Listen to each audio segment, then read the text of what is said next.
If you walk into a tropical forest,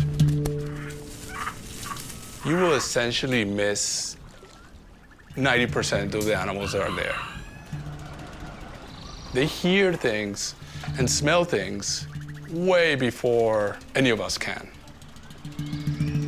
They're aware of us much more than we are of them.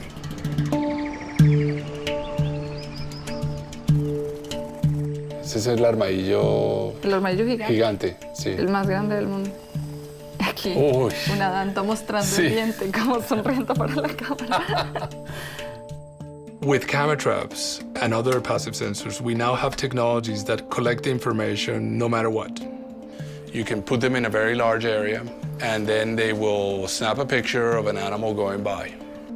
And the amount of information that you can get from them is incredible.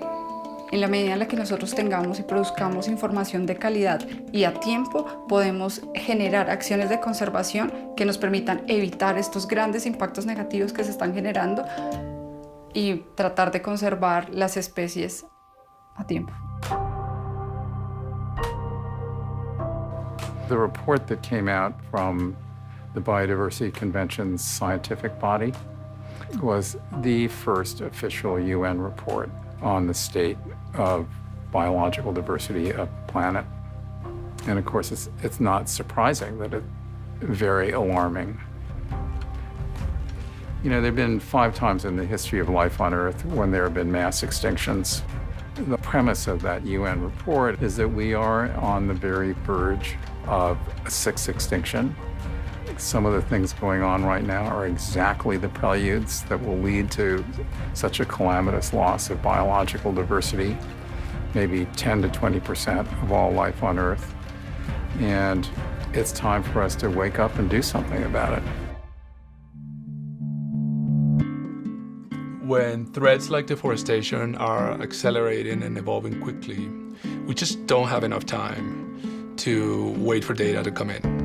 In one place that we were setting camera traps, we left the cameras for 1 month, and we get almost 150,000 pictures. And this is like the bottleneck that we have.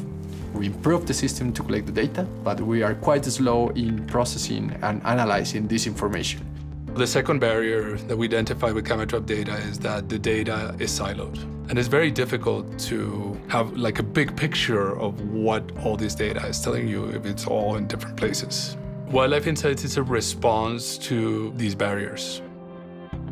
Wildlife Insights is a cloud-based, AI-enabled platform that allows many different organizations to upload, store, manage, and share their data and derive meaningful insights from that data. The hope is that it's going to drastically speed the process of getting the data from in the field on the camera to up in the Google Cloud and open for analysis and mapping. Buenísimo. Ahora, otra cosa muy importante. The first priority for the AI models is being able to distinguish if there is an animal in an image or if there's just a blank background with no animal in it. Esto es una pesadilla para la gente que está haciendo fototrampeo. Claro. Cientos y cientos de fotos donde no hay nada. Aquí está el primer blanco, aquí está el segundo blanco, aquí está, ahí está el jaguar. Increíble. ¿Sí? The second task is to do species classification and allow a researcher to filter through millions and millions of images and say, show me all the, greater bamboo lemurs or whatever species of their interest. Tenemos un mapa de riqueza de especies para el proyecto. Y aquí podemos ver cambios en las poblaciones de cada una de las especies. Y no sabemos si las áreas protegidas están siendo efectivas o no para proteger lo que dicen que deberían proteger. Exacto. If we have good data about what's happening to wildlife, this will provide a guide for policymakers. It's basically illuminating the path.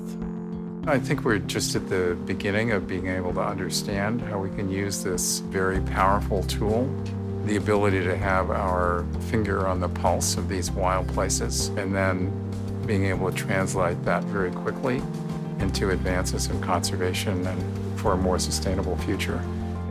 That's where we want to go.